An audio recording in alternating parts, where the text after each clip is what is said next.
The whole idea of meditation, many of you have shared that meditation helps to quieten the mind, to stop its wandering, and to silence the mind. If that was the case, my next question is, once the mind is silenced, because that is the first challenge anyway, and if that challenge is overcome and the mind has been held back or withdrawn from the world, that is only the first step. Once the mind has been silenced or quietened, what is it that it has to then latch on to? Because an empty mind or a blank mind is just that, it's empty.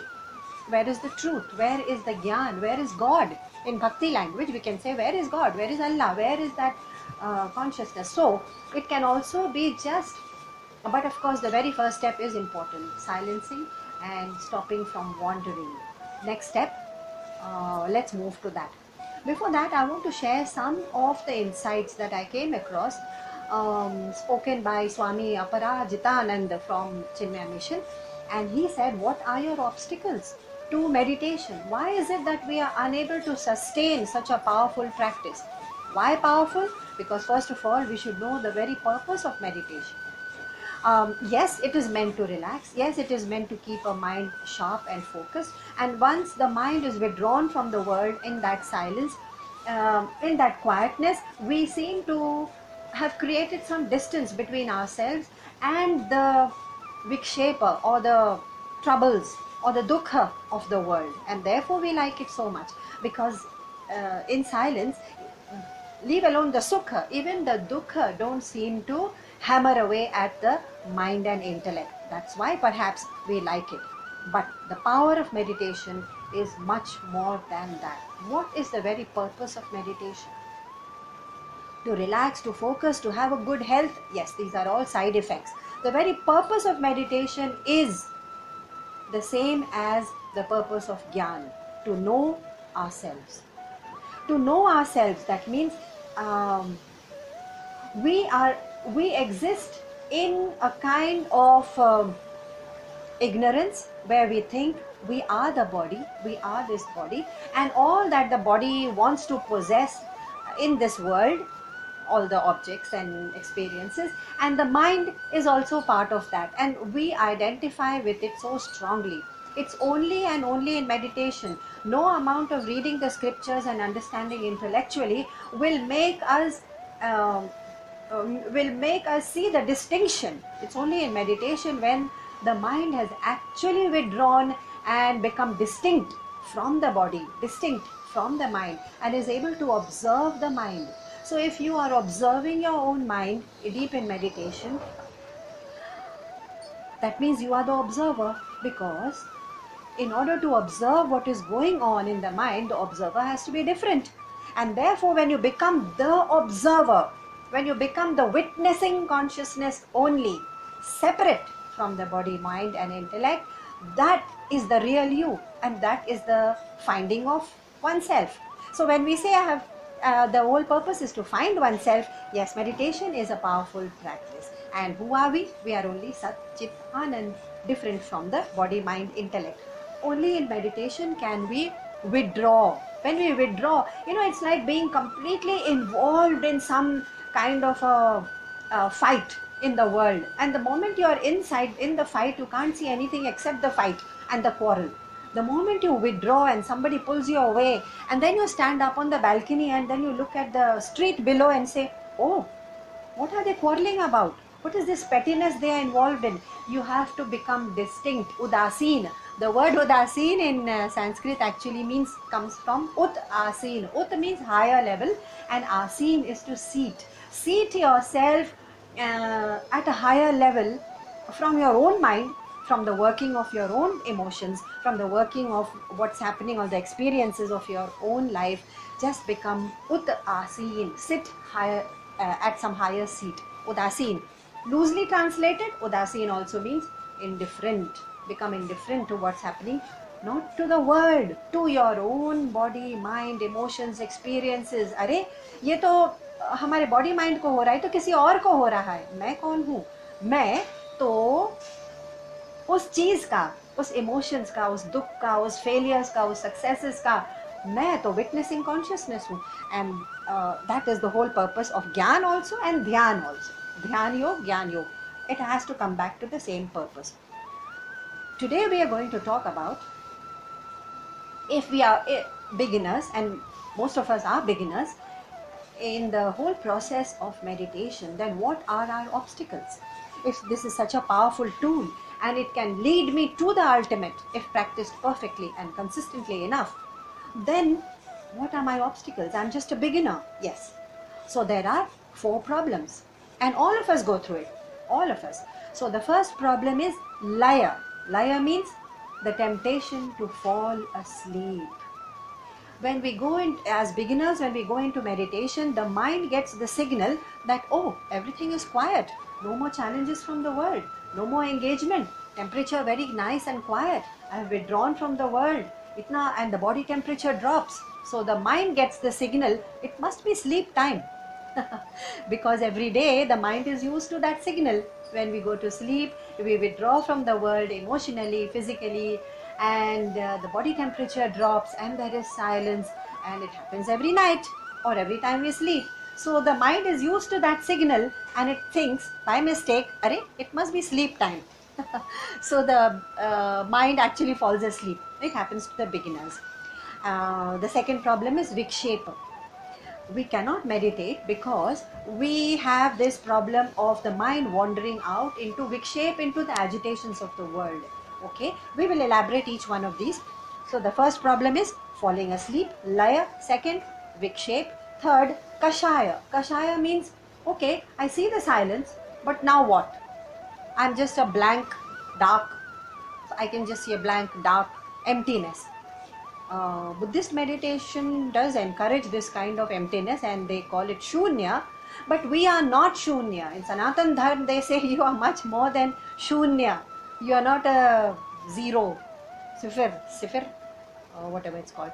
And therefore this silence and this emptiness and this darkness becomes very rasaheen. उसमें आनंद नहीं है, रस नहीं है. Therefore we are unable to hold on to it. So kashaya, it is a very dry kind of silence, that is also an obstacle. And ajnana, who am I? Am I meditating just to feel a kind of relaxation? Yes, there are many techniques. We can go for a body massage, we can go for music therapy, we can do yoga, we can do yoga nidra. For relaxation there are many techniques, but there aren't so many techniques for finding your true nature. My true nature, Sat Chit Anand, the witnessing consciousness which is constant and ever present, Sanatan, within us and in us, and we are that. To reach that truth, it's tough, and therefore this ajnana which is deluding and clouding our mind all the time, that I am this body and I have to somehow, my mind has to keep transacting with this world outside, because that is my identity, and I draw my identity from the transactions in the world. And when I bring back the experiences of the world, my ego attaches to it, aham. So deha, man, buddhi, और उसमें aham और एक जोड़ दिया, aham. तो मैं जो अहम, जो ईगो है, वो और भी क्लाउडिंग करता है. It creates an even heavier veil between me and my truth, between me and my God, between me and that super consciousness or Allah or Buddha or that ultimate truth. वो और भी heavy veil हो जाता है. Okay, so let's take these and how we can tackle these, each of these 4 obstacles that we as beginners do experience in our practice of meditation. If we are going to start meditation seriously as a practice for reaching the truth. So let's see, laya. Laya is the danger of falling asleep.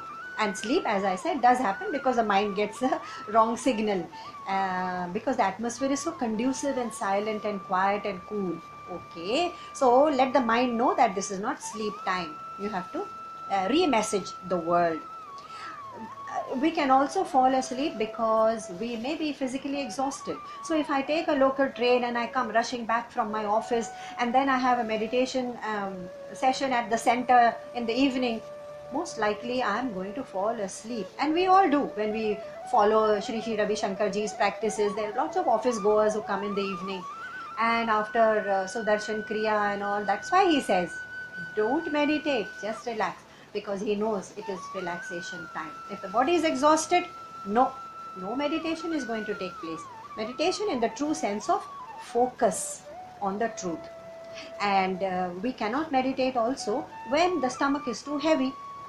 If the stomach is heavy, if not only at that moment, but in general, if we are used to having very heavy greasy food and in large quantity, so it's not only quantity but quality also, food that is not easily digested, takes a long time to digest, which is oily, greasy, the stomach and the body is so busy struggling to digest the food, that the energy left over for a very sharp, alert and focused meditation is very tough.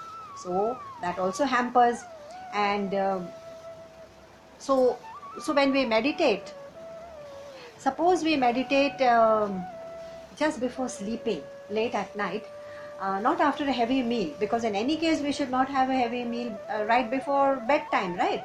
It is also said in Ayurveda, 4 hours before your bedtime you should have had your meal, your last meal of the day. So I'm assuming that, and before going to bed, if we just sit in the corner for a while and we meditate, just for a while, or do japa, or even prayer, we send out a silent prayer for the wellness of our loved ones and our friends and other people in the world whom we may not know, and for their wellness, because we know that there is suffering. And if we send out prayers, yes, prayer is also meditation. Prayer is also considered meditation, because you're focusing on the higher and not on all the lower level material agitations and pulls and pushes of the mind and body. Okay, you know, the kind of sleep we will receive that night is called sattvic sleep. Even sleep is of 3 kinds. The sattvic sleep will be when you wake up from that sleep feeling so very refreshed, because it was deep and dreamless.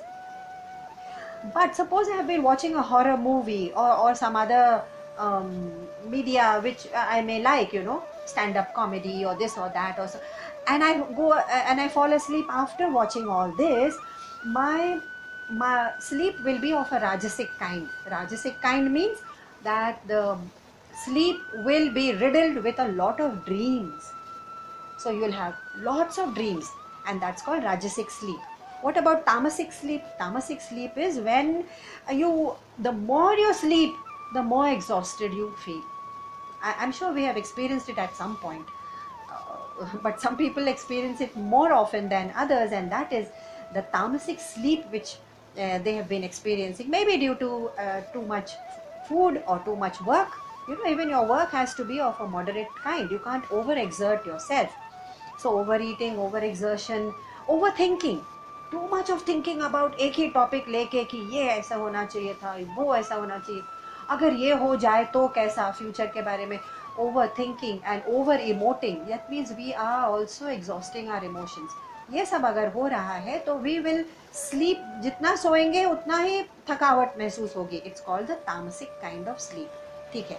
Now, why are we saying all this? Because if our food and our sleep and our media watching is not regulated, then meditation is a far cry.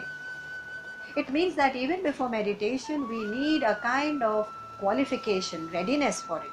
Second problem of sleep is that we are just plain bored. इतनी boredom भर गई है दिमाग में कि फिर वो मन अपने आप सोने लगता है, मतलब एकदम शिथिल हो जाता है. But meditation is actually very, very sharp and focused.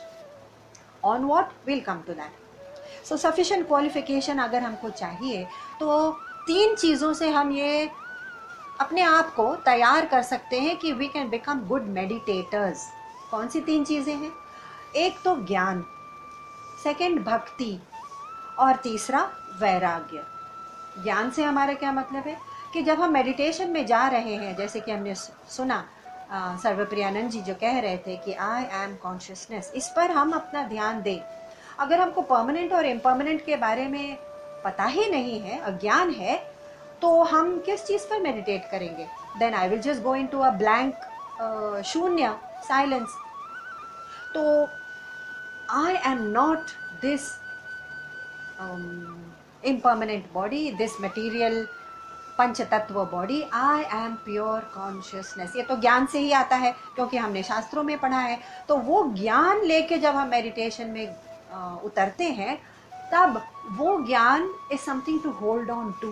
You don't fall asleep, then you hold on to like a very beautiful image or a staff or an idol or a friend, let's say, holding on to. and and therefore ज्ञान is important. अगर सही तरीके से meditation करना है, permanent impermanent के बीच में ज़रूरी है. व्हाट अबाउट भक्ति? भक्ति is that your love for the truth, your love for the real, and only God is real, only consciousness is real, only that super eternal ब्रह्म तत्व इज रियल. आप उसको कोई भी नाम दे दीजिए, वो जो भगवान है, जो वो तत्व जो है, उसके लिए अगर आपके मन में श्रद्धा और भक्ति है, that is your love for it. And therefore हम मेडिटेशन में जब उतरेंगे तो उसको लेकर, वो भक्ति को, वो ज्ञान को और वो भक्ति को, जैसे ही ज्ञान आया मन में कि अरे परमानेंट इम्परमानेंट, रियल अनरियल, सत असत के बीच में तो हमको अगर दिमाग में आ गया है what it is really, then naturally the mind moves into the third factor, which is vairagya, detachment, dispassion. वो क्यों? क्योंकि वो एक natural corollary है. The moment I not find out, we already know but we don't accept it, that the entire world is nashwar, it is made of pancha tattva, it is actually only prakriti which is impermanent, including me, my body. Of course we are part of prakriti, so we are equally nashwar and impermanent and sort of asat, let's call it asat, everything is asat in this world. वो अगर हमने एक सत पकड़ लिया तो naturally the mind just moves away. जैसे ही अगर किसी ने कह दिया कि हम डायमंड खरीदने जा रहे हैं शॉप में, शॉपकीपर ने बोला कि अरे हमारे पास डायमंड्स तो नहीं है, लेकिन आप ये स्टोन्स देख लीजिए, ये फैक्ट्री में बने हुए हैं. आप जिस चीज़ को लेने गए थे वो आपको नहीं मिली, आप तुरंत लौटेंगे, आप उससे डिस्टेंस बना लेंगे, यू विल विड्रॉ, आप अपने स्टेप्स ही पीछे ले लेंगे. वैसे ही दुनिया के साथ होता है. जिस दुनिया को हम सत्य समझते हैं, जिस दुनिया को रियल समझते हैं, सॉलिड समझते हैं, वो किसी ने कह दिया, किसी ने, यानी शास्त्र ने, ऋषियों ने, पैगंबर ने, पीर ने, सब ने कहा है और सदियों से कहा है, लेकिन हम मानते ही नहीं. एक बार मान लिया तो ये मन जो है ना, अपने आप पीछे हट जाएगा, वैराग आ जाएगा, डिस्पैशन, डिस्टेंस. तो ये तीन चीज़ें ज़रूरी हैं if we want to step into meditation. At the seat of meditation थोड़ा सा ज्ञान, थोड़ी सी भक्ति, थोड़ा सा वैराग्य, इसको लेकर हम मेडिटेट करें. स्लीप को कैसे हैंडल करें? तो भक्ति में कहा गया है कि अगर आपको अपने बिलवेड से मिलना है या अपने फैमिली से, सपोज बहुत दिन से कोरोना के टाइम्स में अलग अलग शहरों में या देशों में लोग फंस गए और बहुत दिनों बाद मिलने वाले हैं, तो आप अपने बिलवेड को जब मिलने जाएंगे तो क्या आप बोर हो जाएंगे, सो जाएंगे? अरे नींद ही नहीं आएगी पिछली रात, कुछ रात तक तो सोएंगे ही नहीं, because that company of the beloved, that company is what refreshes your soul, which is recharging your soul. तो हम क्यों ना मेडिटेशन में जब उतरें तो उस, ये भक्ति की लैंग्वेज है, उस भगवान, उस गॉड, उस अल्लाह के लिए एक बिलवेड की तरह इंतज़ार करें कि today in meditation I have shut the windows, I have lit a lamp and it's silent outside and I'm going to meet my beloved for a candlelight dinner. तब देखना मन कितना खुश, एकदम आनंदित होके, एकदम प्रफुल्लित होके, and it's like waiting for a lover. और सूफिज्म में यही है, वो हर शेर में एक बिलवेड की उपमा देते हैं. It's an allegory, it's not literally meeting a physical lover, but वो इस एलिगरी से बहुत प्रभावित हैं सूफी में. तो वो जब भी मेडिटेट करते हैं या दरवेश जो होते हैं ना, सूफिज्म में दरवेश जो गोल गोल घूमते हैं, उनको देख के ही वो चक्कर नहीं खा रहे होते हैं, वो भगवान का ध्यान कर रहे होते हैं. इट्स अ फॉर्म ऑफ ध्यान. वो बैठ के नहीं करते, वो गोल गोल घूम के, dervishes as they call them in English.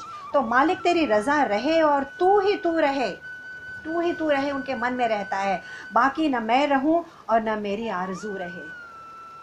कुछ भी एक थॉट लेके, ये भी एक तरीका हो सकता है भक्त जनों के लिए जो भक्ति में उतरना चाहते हैं, लेकिन वो एक, there is one thing that you have to hang on to, और bhakti can be very very powerful. So you will notice that when we are bored in the company of some people then it is quite understandable that your love for them has diminished. You cannot have love for the people if you are bored in their company. तो भगवान की company, हम भगवान से मिलने जा रहे हैं भाई, हम बोर कैसे हो सकते हैं, सो कैसे सकते हैं तो this is one way that the भक्तास है, भक्त जन जो है वो ये रेकमेंड करते हैं। Can you be bored in the company of the lord और योर बिलवेड? नो। सो सोने से ऐसे बच सकते हैं। And there is also a physical, a very rajasik solution also, कि हम एक वेरी राजसिक सोल्यूशन ये है कि जब भी नींद आने लगे, it could be due to other reasons, ये नहीं कि हमारे में श्रद्धा नहीं है और ज्ञान नहीं है, सब कुछ होते हुए भी कभी, as I said, there are many reasons, body could be exhausted, it could be a lot of undigested food, it could be so many other reasons that the mind is falling asleep. तब हमको एक simple physical technique अपनाना है, और वो क्या है? Deep breathing. Just take 10 deep breaths. जैसे कि सर्वप्रियानंद जी ने कहा था कि आप दीर्घ ओमकार करिए, प्रणव, प्रणव भी कहते हैं ओमकार को, दीर्घ यानी long, 10 long Om. It is also like taking 10 long breaths. बस आपका मन वापस और वापस उसी जगह सेंटरिंग होता जाएगा, it will come right back. Deep slow breath. So this is a physical way, there are so many ways, but आपको वापस सेंटर में आना है, दैट्स द प्रॉब्लम।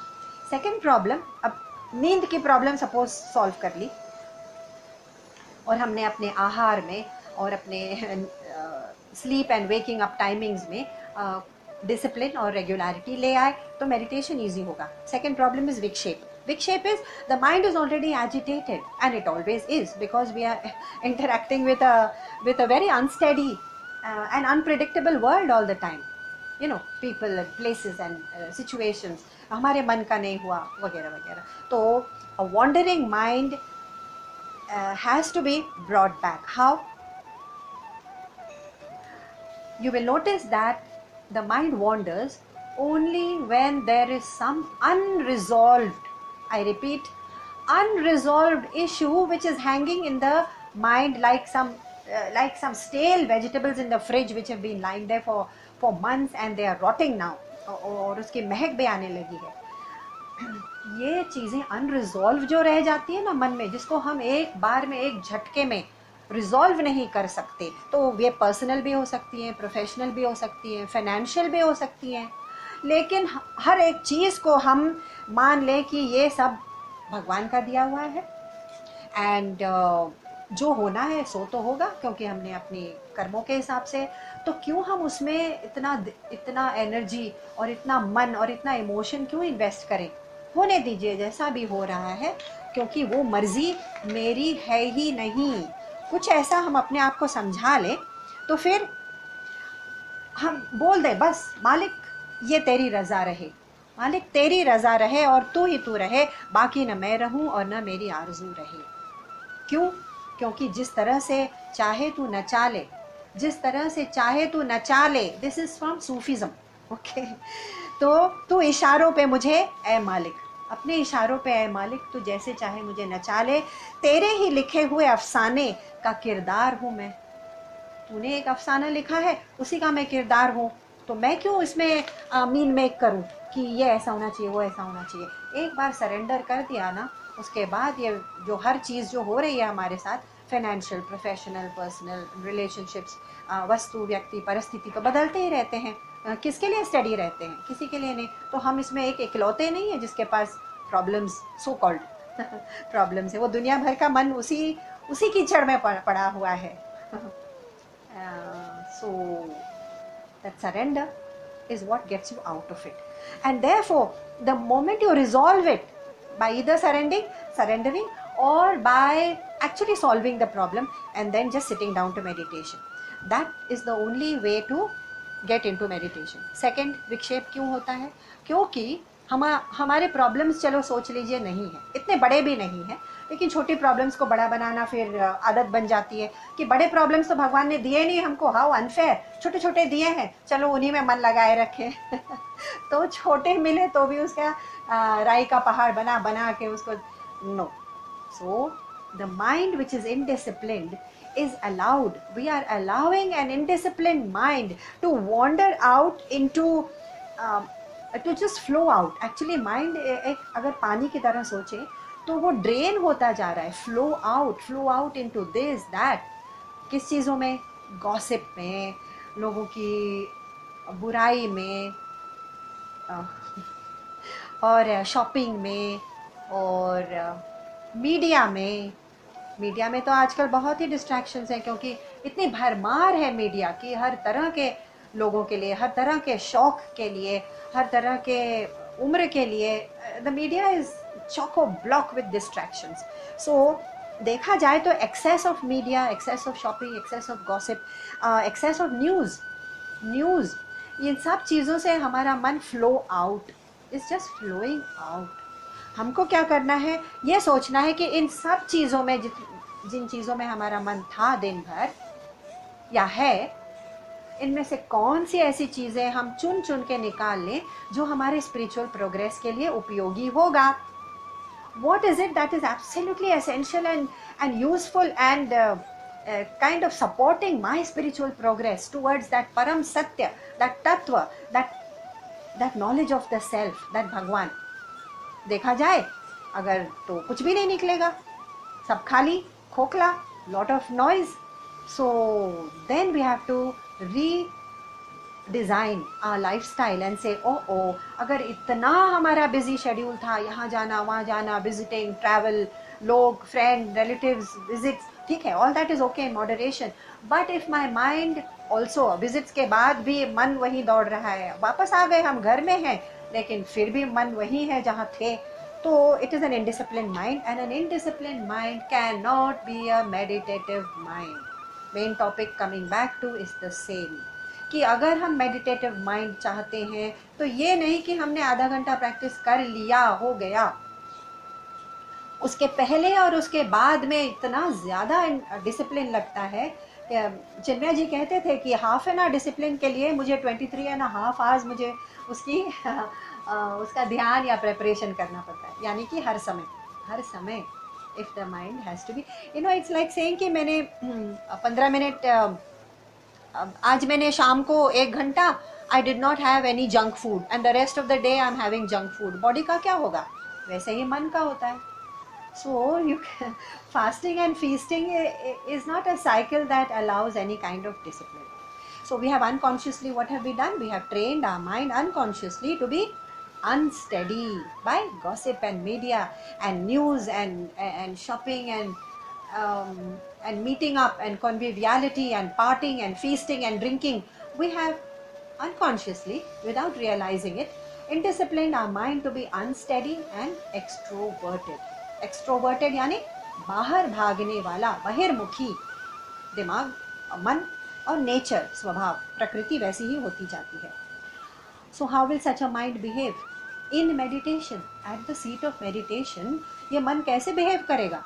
वैसे ही जो बिगड़ा हुआ बच्चा होता है ना, I won't take any names, बिगड़ा हुआ बच्चा जो होता है ना, वो बचपन से ही बिगाड़ा जाता है. वो एकदम से नहीं कहता है कि अरे चलो आज ड्रग्स करते हैं, आज ड्रिंक्स करते हैं. अरे नहीं, उसकी कंडीशनिंग हुई होती है, क्योंकि वो इर्द गिर्द जो देखता है, सबकॉन्शियसली जो एब्जॉर्ब करता है, what are the subliminal messages he is receiving from peer group, from elders, from society, whatever. तो सब चीज़ कुल मिला के वो बिगड़ा हुआ बच्चा बिगड़ा ही रहता है. वैसा ही हमारा मन है. हमारी सबलिमिनल, अनकॉन्शियस, सबकॉन्शियस मैसेजेस जो हम बाहर से अंदर लेते जा रहे हैं ना, मीडिया से, जिस तरह की संगति रखते हैं, पीयर ग्रुप इन्फ्लुएंस होता है कि नहीं होता है बच्चों में? वही है, हमारी संगति जब नहीं रहेगी सात्विक या मेडिटेटिव या सर्चिंग या सीकिंग, मुझे सत्य, मैं क्या कर रहा हूँ, मैं सत्य की खोज क्यों नहीं कर रहा हूँ, ऐसे लोगों के साथ हम बैठेंगे, विचार करेंगे, तो हमारा मन उस तरफ होगा. Otherwise extroverted, it behaves in the same way. तो बिगड़ैल बच्चे की तरह दिमाग है. ये नहीं कि हमारा मन ऐसे कह रहा है तो हम कर ले. नहीं, you are the one who can train the mind, not the other way around. So we have already seen that Bhagwan has already mentioned Krishna, that is भगवान तो एक ही है, लेकिन हम कृष्ण की बात करेंगे. In the 6th chapter, 17th verse, he had said, युक्त आहार विहारस्य युक्त चेष्टस्य कर्मसु. आप युक्त यानी डिसिप्लिन और मॉडरेट रहिए. मॉडरेट रहिए किस चीज़ में? आहार में, फूड में. विहारस्य घूमने फिरने, क्रीड़ा में. क्रीड़ा जो होती है ना, बाहर घूमना फिरना ज़रूरी है, वी आर सोशल एनिमल्स, उसमें आप मॉडरेशन रखिए. युक्त चेष्टस्य कर्मसु. चेष्टा यानी even the effort that you put into your own life कि मुझे ये प्रोजेक्ट, बड़ा प्रोजेक्ट करना है, बड़ी फैक्ट्री डालना है, और उसके पीछे लग गए. नहीं, उसमें भी आप 8 घंटा डालो. बाकी आप अपने लिए, अपने स्पिरिचुअल प्रोग्रेस के लिए टाइम निकाल के रखिए, चाहे जितना भी बड़ा प्रोजेक्ट हो. Moderation is the key. भगवान सेड इन 6th chapter, युक्त आहार विहारस्य युक्त चेष्टस्य कर्मसु. ठीक है, तो ये सीक्रेट फॉर्मूला मिल गया हमको, भगवान से, कृष्ण से मिल गया सीक्रेट फॉर्मूला.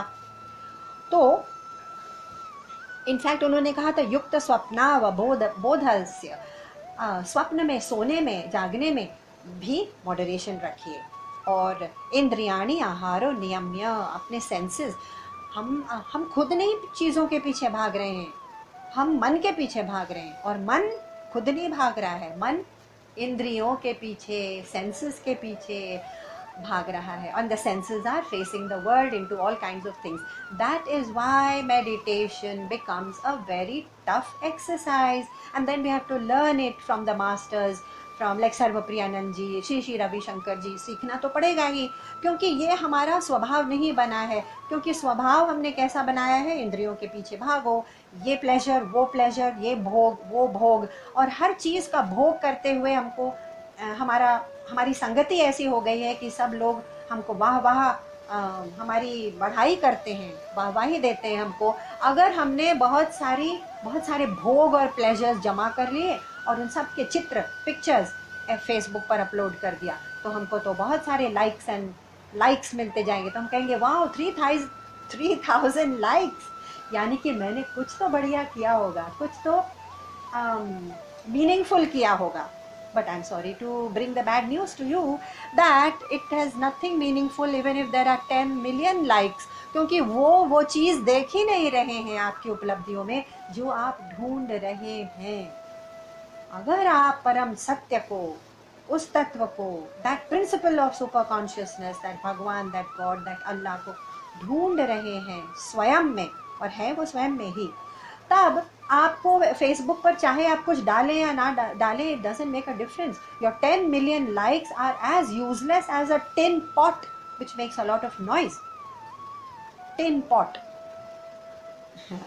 तो क्या करें फिर? हमारी इंद्रियां तो बहुत भाग रही हैं. हम जैसे ही फ़ोन खोलते हैं या अपना मीडिया खोलते हैं, और हमको इरादा क्या था? इरादा ये था कि हम स्वामी सर्वप्रियानंद जी का एक नया मेडिटेशन सीखेंगे. लेकिन जैसे ही उनका मेडिटेशन खोला, उसके पहले 30 सेकंड का एक ऐड हमारे ऊपर जंप किया. It just hit me in the face. वो क्या था? अरे वाह, October Amazon super sale, Flipkart super sale.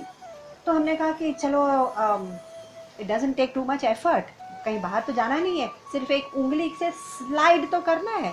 तो स्लाइड किया और इतने सारे products and costumes and jewellery and electronics और गाड़ियाँ और होम फर्निशिंग, ओह इतनी सारी चीज़ें. दे बॉम्बार्डेड माई सेंसेस. उसमें से कुछ ना कुछ तो टेम्प्ट करेगा ना हमारे मन को.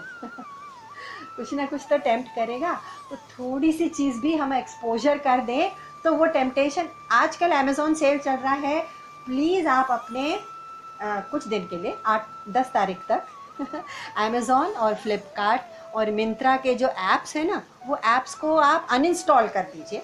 चाहे आप बाद में उसको इंस्टॉल कर सकते हैं. सिंपल टेक्निक, अनइंस्टॉल करिए सबसे पहले. और फिर आपको ये याद नहीं रहता है कि this week from 1st to 8th October every single year पहला साल नहीं है ये, every single year has been declared as the giving week. Giving week यानी इस हफ्ते में, वैसे हम पूरे साल कर सकते हैं दान दक्षिणा ज़कात, लेकिन इस हफ्ते हमको दान करना है, we have to give, it's the giving week. So the giver in you, the donor in you has to be awakened, इसलिए वो अनाउंसमेंट्स भी चल रहे हैं। अमेज़ॉन में ये खरीदो, वो खरीदो, वो खरीदो, और दूसरे अनाउंसमेंट चल रहे हैं कि ये दान करो, ये देते जाओ, उनको देते जाओ, इस संस्था में, वो कहीं भी, लेकिन देना ज़रूरी है। हम दोनों की आवाज़ में फंस जाते हैं। You follow your truth, you can discipline your mind by becoming a giver rather than a hoarder। hoarder यानी कि हमारे पास सब कुछ है भाई, दुनिया में सब कुछ है, लेकिन होर्डिंग करना है क्योंकि सब कुछ नया, चमकता, खिलखिलाता, अट्रैक्टिव दिखाई देता है अमेज़ॉन पे और दूसरे प्लेटफॉर्म्स पर भी, तो ज़रूरत के बिना खरीदने लगते हैं। तो we have to be discipline. नहीं होने से we can follow one path और दी अदर, और पता ही नहीं चलता, 4 बज जाते हैं और फिर कहते हैं अरे हमने तो सर्वप्रियानंद जी का मेडिटेशन सीखना था, अरे चलो समय चला गया, अमेज़ॉन में कुछ नई चीज़ें आई थी, हम इलेक्ट्रॉनिक्स देखने लगे, चलो समय गया। That's happening every single day. We are draining out our time and we don't realise it. You open your mail to check किसी का इंपॉर्टेंट मैसेज आया है कि नहीं, और 10 उसके साथ 10 फालतू मैसेजेस पढ़ लिया, आपका हाफ एन आवर गया। You're not going to return. It's not going to return, and it's not going to even help you in your progress towards spiritual life. Progress towards spiritual life अगर आपका M बन गया ना, M, तो आप उस sculptor की तरह हो जाएंगे, उस शिल्पकार की तरह हो जाएंगे जिसको हाथी बनाना था, मार्बल का बड़ा सा हाथी बनाना था, और उसने एक पत्थर लेके आया जब वो, तो पत्थर में वो चिप करने लगा, उसने विजुअलाइज कर लिया कि जो हाथी है वो कैसा दिखेगा। उस विजुअल को दिमाग में रखते हुए वो हर एक चीज़ जो हाथी नहीं था, नॉन एलिफेंट, वो चिप करता गया, तब उस पत्थर में से एक हाथी उभर के आया। हमारी ज़िंदगी वैसी ही है। अगर if you don't have the final aim in our head कि हम इस दुनिया में अपने आप को पहचानने, एक सत्य को पहचानने, उस इटर्नल ट्रूथ को जानने आए हैं, और इस छोटी सी नश्वर दुनिया में नश्वर चीज़ें करके सिर्फ निकल जाने नहीं आए हैं। अगर हमारे मन में वो कांस्टेंट रहेगा, वो स्कल्प्टर के मन से वो विजुअल निकलता नहीं है क्योंकि वो चिप करते करते फिर बना ही नहीं पाएगा। अगर हमारे मन से निकल गया हमारा फाइनल विजन, तो हम वो चीज़ें चिप आउट नहीं कर पाएंगे जो हमारा समय खा रही हैं, और बहुत सी चीज़ें खा रही हैं। तो इसमें कहा गया है discipline the senses, first step. Second step, train the mind to focus. Train the mind to focus. उसमें भक्त तो यही कहते हैं कि आप बैठ जाइए शांत जगह, और आपके सामने आपके इष्ट देवता हैं, जो भी इष्ट देवता हैं। आप हर एक घर में या तो मूर्ति होती है, या पिक्चर होती है, या काबा की पिक्चर होती है, कुछ सिंबल तो होता ही है ना। उस सिंबल को देख लीजिए, आंखें मूंद लीजिए, और मूंदे हुए आँखों से फिर उस विजुअल को अंदर ही मन में देखते जाइए। Focus on that visual. जब वो विजुअल धुंधला होता जाए मन में, इसका मतलब मन बिखर रहा है, आंखें खोल के, हाँ मन भी खोल के आंखें खोल के उस विजुअल को फिर एक बार ध्यान से देख लीजिए, और उसको अपने मन में उतार लीजिए। आंखें बंद करके उस विजुअल को पूरी तरह से उभार लीजिए मन की बंद आंखों में। ये एक टेक्निक, ये भी एक टेक्निक है मन को फोकस करने की। हम तो सिर्फ टेक्निक्स बता रहे हैं, जो जिसको सूट करता है वो फोकस करने के लिए अपने मन को शार्प, तीक्ष्ण नहीं, सूक्ष्म फर्क बताया था पिछली बार, तीक्ष्ण और सूक्ष्म बुद्धि में। तो तीक्ष्ण बुद्धि जो अलर्ट रहती है दुनिया में, और सूक्ष्म बुद्धि जो अलर्ट रहती है अपने आप को पहचानने में, यह हम कर सकते हैं।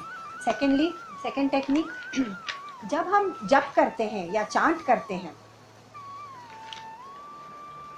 तब क्या होता है, मन फोकस होता ही है, क्योंकि हम चांट कर रहे हैं, एक शब्द या मंत्र को दोहरा रहे हैं, बार बार दोहरा रहे हैं, उसका मतलब भी समझ रहे हैं। तो अगर हम उस मंत्र को फोकस करें, यानी कि मैकेनिकली नहीं, मैकेनिकली तो हम ये भी कह सकते हैं कि मर्सिडीज बेंज कार, अरे ये भी तो मंत्र हुआ, अरे नहीं वैसे नहीं। जो मंत्र जिसमें एक स्पिरिचुअल डेप्थ हो, जिसमें मीनिंग हो, और जो आपको अपने vision, your vision of becoming the highest seeker and सिद्ध इन स्पिरिचुअल लाइफ, वो विजन तक ले जाता हो, ऐसा मंत्र कोई पकड़ ले। तो अगर जब हम जप करते हैं ना, तो एक माला भी ले लेते हैं, एक तस्बीह, एक जप माला, रोजरी जिसको कहते हैं, वो रोजरी, तस्बीह या माला जो पकड़ लेते हैं ना, तब उसका उद्देश्य क्या है? What is the whole purpose? The whole purpose is that it's not that you have to do is an number of times, क्योंकि हर तस्बीह में, हर धर्म में उसके नंबर फ़र्क होते हैं। 108 है, कहीं क्रिश्चियनिटी में बहुत कम है। नहीं, ऐसा नंबर से इतना, नंबर के सिग्निफिकेंस है, but that's not the main purpose. Main purpose is that when I am chanting, my mind is listening to the chant. ऐसा करिए कि मेरा मन भी उस चांट को सुन रहा है, मैकेनिकली नहीं कर रहा है, और उसके साथ साथ मेरा बॉडी, मेरी फिंगर्स तस्बीह को या माला को, रोजरी को घुमा रही है। It is a physical form of जप। जप या मंत्र जाप का एक फिजिकल फॉर्म है हाथ में माला रखना। अब आप देखिए, आप जब आपका मन कहीं और ढल गया, फ्लो आउट हो गया, तब आपकी उंगलियां रुक जाती हैं। तो ये रिमाइंड होता है, अरे मेरी माला चल क्यों नहीं रही है? क्योंकि हमारा मन कहीं और भाग गया मंत्र करते करते। हम सब बिगिनर्स को यही होगा, डोंट वरी। ये जप माला जो है ना, रुक जाती है, एंड इट रिमाइंड्स अस, अच्छा तो हमको मंत्र करना है। अब हजारों लोग स्वामीज के पास, इतने स्वामीज के पास चले जाते हैं, स्वामी जी हमको कौन सा मंत्र पढ़ना है, कौन सा करना है? अरे भाई कुछ भी करिए, the whole purpose is to focus the mind, it doesn't matter. आप शिव के भक्त हैं, आप करिए ओम नमः शिवाय, ओम नमः शिवाय, कौन मना करता है? श्री हरे कृष्ण हरे कृष्ण कृष्ण हरे हरे करे, कौन मना करता है? बुद्धिज्म में विश्वास रखते हैं, करिए बुद्धम शरणम गच्छामि, बुद्धम शरणम गच्छामि, बुद्धम शरणम गच्छामि, मैं आपके शरण में आ गया हूँ। शरण में टोटल सरेंडर, या ओम मणि पद्मे हूँ, ओम मणि पद्मे हूँ, या धल जलाली वल इक्रम। सो I can do any of these chants from Islam to Buddhism to Jainism. You know, तारीफ की बात ये है कि जो भी फेथ या धर्म या फिलॉसफी या प्रैक्टिस आप दुनिया में देखेंगे, spiritual practice let's call it, धर्म के बजाय, उसमें आप देखेंगे कि जप माला और मंत्र हर एक धर्म में है।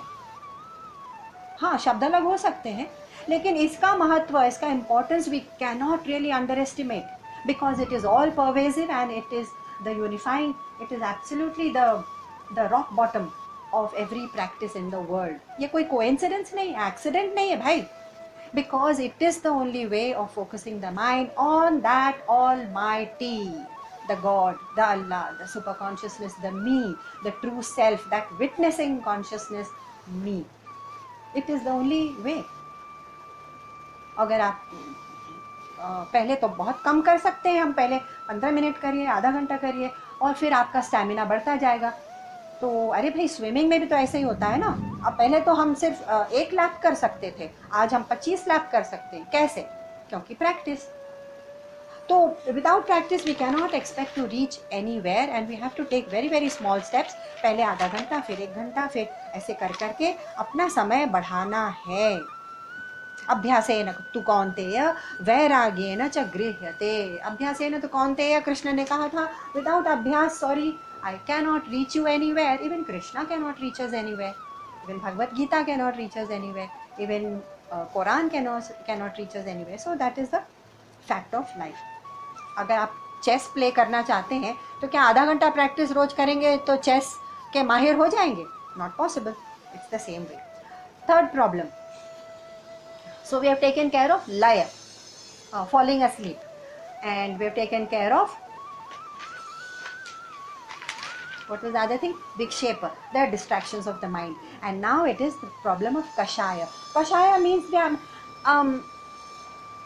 I do have a way of silencing the mind, but it's a very dry, उसमें रस नहीं है, उसमें भगवान नहीं है, उसमें भक्ति नहीं है, उसमें my beloved नहीं है. What am I going to hold on to? And therefore वो आनंद लाने के लिए, इट मीन्स मेरा हार्ट इन्वॉल्व नहीं है उसमें, my heart is not involve. तो Why is it not involved? Because the way we transact with the world, our heart is already in a state where it has become heavy with the sludge. Sludge होता है ना, जैसे हम monsoon में देखते हैं कि पानी वाटर स्टॉर्म ड्रेन्स से पास नहीं हो रहा है, इसलिए फ्लडिंग हो रही है, क्योंकि वो स्टॉर्म ड्रेन्स में इतना स्लज, इतना हैवीनेस भर गया है, इट जस्ट चोक्स. वैसे ही हमारा, हम लोगों का हार्ट भी चोक हुआ रहता है. It's not ready for that kind of light, unconditional joy and love and anand in the world. But what is it which is clogging it? What is it that is clogging the heart? तो वो कहते हैं कि solution ये है कि अपने heart के 5 noble practices आप पहले कर लें. देखा जाए तो हर एक प्रैक्टिस मेडिटेशन की ओर ही ले जा रही है, और हर एक मेडिटेशन भगवान की तरफ ही ले जा रहा है, लेकिन हर एक मेडिटेशन के पीछे there is a lot of effort. तो ये एफर्ट है हार्ट को शुद्ध करने का. कैसे? बस 5 चीज़ें कर लीजिए. अच्छा, बस 5? Okay, sounds easy. 5. सो ह्यूमिलिटी कहा गया है. ह्यूमिलिटी यानी विनम्रता, ग्रैटिट्यूड, फीलिंग ऑफ कृतज्ञता, and compassion for people, forgiveness and confession. क्या है चीज़ें? Humility, gratitude, forgiveness, compassion and confession. एक मिनट सबको देख लेते हैं. ह्यूमिलिटी क्यों आती है हमारे मन में? हमारा मन इतना स्लज की तरह हैवी क्यों हुआ है? क्योंकि ह्यूमिलिटी, ग्रैटिट्यूड, कंपैशन, फॉरगिवनेस और कन्फेशन नहीं है. वो क्या है? ईगो. ईगो, हम अगर देखा जाए, अहम की प्रवृत्ति जो है, it is the very organiser of all our sorrows. It is the main organizer, CEO, director of all our sorrows, ego.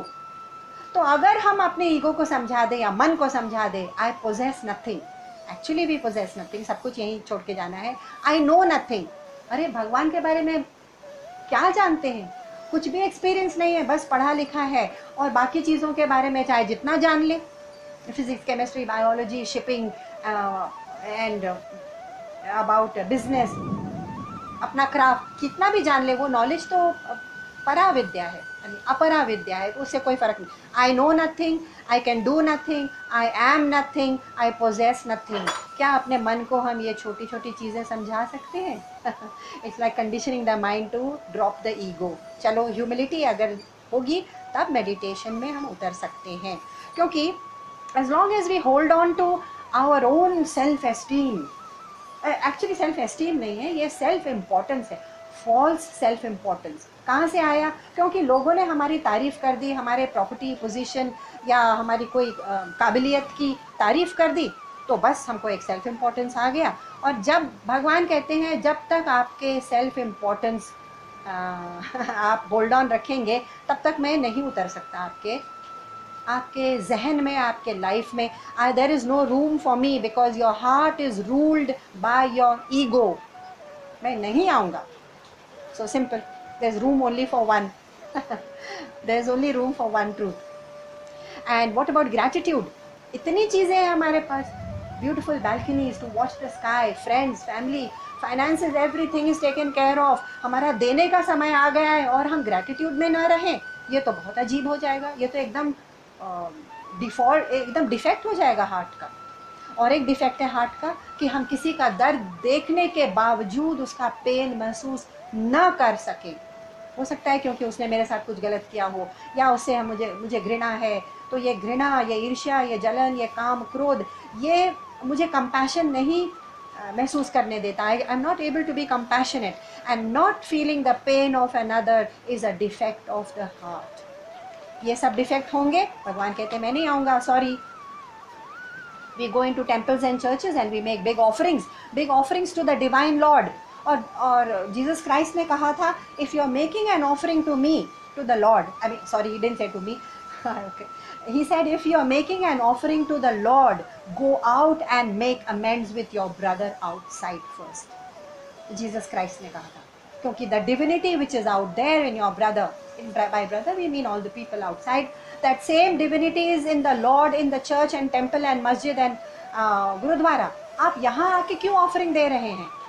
Jesus Christ said, first go out and make amends with your own brother if you are making any offering to the lord. देखा, तो उन्होंने ये भी कह दिया कि don't be a पाखंडी. What about forgiveness? Forgiveness becomes even more tough when we feel that we have been we've been either insulted or justice has not been done or we have been hurt by someone. Okay, but if you can't forgive, even Christ said that, forgive them, Lord, for they know not what they do. People do things out of ignorance. If they knew it, if they knew what is the right thing to do, why would they do it? That ignorance, please forgive, because if we are not able to forgive, that heart is a long, long, long away from the truth, from Bhagwan, from meditation. Not being able to forgive. आप देख लीजिए, अगर मन में थोड़ी सी भी there is a sense of discomfort or dissatisfaction or resentment or unforgiveness, आप meditate कर ही नहीं पाएंगे. तो मेडिटेशन की भी एक रियलिटी है. अगर हम फॉरगिव अगर हमने किसी को कर दिया, इसका मतलब क्या हुआ कि I am able to see reality, I am able to see truth. अरे ये जंप कैसे हुआ? ये ऐसे हुआ कि I will realise and when I forgive people कि अरे जो वो काम कर रहे हैं, जो बोल रहे हैं, वो भी तो अपनी प्रकृति से कर रहे हैं, अपने स्वभाव से, अपने संस्कार और वासना की वजह से कर रहे हैं. They can not help themselves. They bring that blueprint of their own स्वभाव संस्कार from many many lifetimes. They cannot help it. उनके सबकॉन्शियस में से जो उभर के आ रहा है वो बिना सोचे कर रहे हैं, तो वो भी तो फंसे हुए हैं. ऐसा जैसे ही हमने सोचा, it becomes, forgiveness becomes an act of wisdom, not an act of charity. Forgiveness becomes an act of wisdom to realize why people are acting, and therefore and also forgiveness becomes easy when we realize that okay, but everyone is the same consciousness na. Bijam mam sarva bhutanam viddhi partha sanatanam. सब सनातन eternal consciousness ही है. बीजम माम, मैं उसका seed हूँ, कृष्ण ने कहा था. Confession, last one. Give me a few minutes. Confession, last one. मन की शुद्धि अगर करना है तो आप कन्फेस करिए कि अगर हमने गलती की है, अगर हम भगवान से दूर गए हैं, अगर किसी का गलत किया है, अगर गलत सोचा है. गलत सोचना यानी जिसमें काम है, डिज़ायर है, क्रोध है, मद, लोभ, ईर्ष्या, envy, jealousy, pride and arrogance, ये सब जब आया तो हमने गलत किया. और ये गलत अगर हमारे मन में आया, प्लीज़ अगर हमने उसको देख लिया तो उसको कवर अप ना करें, कन्फेस करें. Never justify your mistakes, because then we are only piling it up. Piling it up means making the heart heavy with the sludge of all these vikritis, ashuddhis, and not being able to reach that highest truth. The highest truth needs a lot of shuddhi, and therefore किसी को तो ये खौफ है कि खुदा देख न ले, किसी को ये खौफ है कि खुदा देख न ले, और किसी की ये आरजू है कि खुदा देखता रहे. खुदा देखता रहे, ये आरजू रखिए कि मैं ऐसा काम करूं कि खुदा देखता रहे, इंस्टेड ऑफ सेइंग ओह खुदा देख ना ले, oh I have done this. Now confession is a way of being completely honest with yourself. Now we have seen how we can cleanse the heart first with humility and compassion, gratitude, forgiveness and confession, and how we can overcome the 4 obstacles of laya, sleep, viksheep and agyan. Agyan is also coming up. So who are we? We are that witnessing consciousness that witnesses everything that is going on in us, around us. In us because we are separate from it. God remembrance. अगर हम transaction करते हैं दुनिया में, transaction करते हुए भी बीच बीच में अपना मन वापस अपना विड्रॉ करके खींच के हम देख सकते हैं ना कि अरे आई एम द विटनेस, अरे मैं तो ये देख रहा हूँ, अरे मुझे गुस्सा आ रहा है, उस बैंकर ने गलत फॉर्म भरा और मेरा नुकसान हो गया. यस, गुस्सा तो आएगा. किसी की गलती से हमारा फाइनेंशियल लॉस हो रहा है, किसी के लापरवाह शब्दों से लोग हमारा मिसअंडरस्टैंडिंग हो रही है, दोस्तों के बीच में काफ़ी गलत चीज़ें होती रहती हैं दुनिया में. That we can not control, but we can control the mind. And therefore दुनिया में रहते हुए भी can we just come back every now and then and remind ourselves, अरे मैं तो वो विटनेसिंग कॉन्शियसनेस हूँ. उसी को भक्ति की लैंग्वेज में कहते हैं God remembrance. I am consciousness and that person transacting is also consciousness. उसको कहते हैं गॉड रिमेम्बरेंस. ये नहीं कि कृष्ण की ध्यान करते रहे. आप दिन भर हम काम कर रहे हैं, कृष्ण का के ऊपर कैसे ध्यान रहेगा, अनलेस आई एम मीराबाई और Kabir. But I am not Mirabai Kabir. So हमको फोकस, अलर्ट, इतना अलर्ट रहना है कि बार बार मन को उस ट्रूथ तक लाना है. जब भी मौका मिले, पहले कम होगा, फिर बाद में बहुत अधिक. It will become a habit and it will become frequent and it will become part of our nature to remember, अरे मैं तो कॉन्शियसनेस हूँ, so is everybody else, drop it, what is the whole drama about. ये habit बन जाएगी, लेकिन बाद में.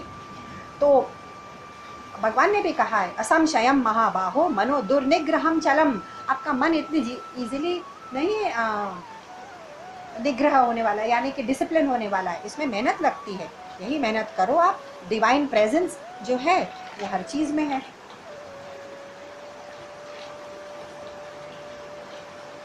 तो जब हम तो इसमें कोई घबराए ना, क्योंकि जब हम in the beginning when we are meditators, we may reach, sometimes we may have wonderful meditation, sometimes very deep, sometimes very shuddha, and sometimes there will be a fallback, and it happens to even the highest of swamis. क्यों? क्योंकि हमारी प्रकृति और उनकी भी प्रकृति, उनकी पास वासनाएं और सबकॉन्शियस, वो भी उभर उभर के आ जाता है अगर वो अलर्ट विजिलेंट ना रहे. अलर्ट एंड विजिलेंट रहना है तो we can fall back into what? Same, laya, sleep, विक्षेप, agitation, कषाय, not feeling, उसमें दिल नहीं लग रहा, heart is not in meditation, अज्ञान, मैं कौन हूँ, ये सब में fall back हो सकता है. और संशय, संशय यानी कि डाउट, भगवान है कि नहीं है, और what is all this mumbo jumbo about, वो डाउट आ गया. ये सब चीज़ें हमको मेडिटेशन में कभी गिराएंगी, कभी उठाएंगी. तो सरेंडर करना है. श्रद्धावान भजते यो माम समे युक्त तमो मतः. कृष्ण ने कहा है, जब भी मन नीचे की ओर गिरने लगे, दुनिया की ओर, मटेरियल थिंग्स, या विक्षेप, या एंगर, या क्रोध, बस मुझे याद कर लो, मुझे सरेंडर कर दो कि भगवान just take care of me, you are my best friend. चलो बेस्ट फ्रेंड बना लो. Some of us oldie ladies, we love to worship God in the form of baby because they like the mother child relation. Okay, भगवान को baby बना लो. All these are symbols. सखा बना लो, charioteer बना लो कि you are in charge of my car, my chariot. आप जहाँ drive करेंगे, it's up to you. But keep that presence with you. आपका बेस्ट फ्रेंड वही है. जिस तरह से चाहे नचा ले तू इशारे पे मुझे, ऐ मालिक, तेरे ही लिखे हुए अफसाने का किरदार हूँ मैं. So I'm going to end with that, and tomorrow we take up chapter 7 continuation. Om Purnamada Purnamidam Purnat Purnamudachyate Purnasya Purnamadaaya Purnameva Vashishyate. Om Shanti Shanti Shanti. Hari Om Shri Gurubhyo Namaha. Hari Om. Shri Krishna Arpanamastu.